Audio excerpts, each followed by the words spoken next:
Ci portano più speranza, più fiducia, uno sguardo che finalmente si alza verso il futuro. Per ricominciare con la tua attività, con la tua professione, per allargare i tuoi orizzonti, ricomincia con noi.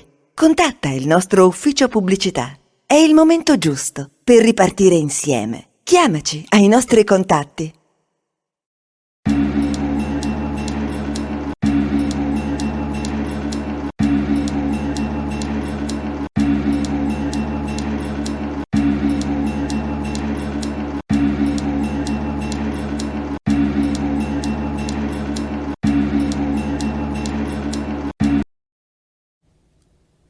Diversamente dal conferimento dei premi Centenario Taziano, con cui Gorizia da oltre 15 anni individua un cittadino goriziano che per il suo vissuto è una sorta di riconoscimento, tra virgolette, quasi a fine carriera, ha uno scopo completamente diverso. È il primo conferimento che diamo, ambasciatore delle eccellenze goriziane nel mondo, e perciò in questo caso con David Orzan, la prima persona che ha ricevuto questa benemerenza è certamente cittadino goriziano, da vecchia antica famiglia goriziana, ma potranno essere anche non goriziani.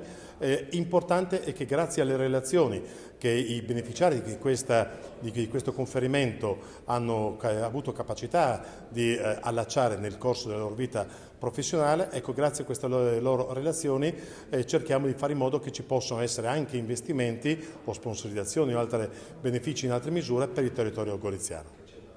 Non posso che ringraziare il sindaco Ziberna e naturalmente posso solo fare in modo che la Cina si avvicini a Gorizia, portando e facendo conoscere Gorizia a più cinesi possibili, in modo che possano eventualmente iniziare a investire sul nostro territorio e allo stesso tempo anche consumare i nostri prodotti.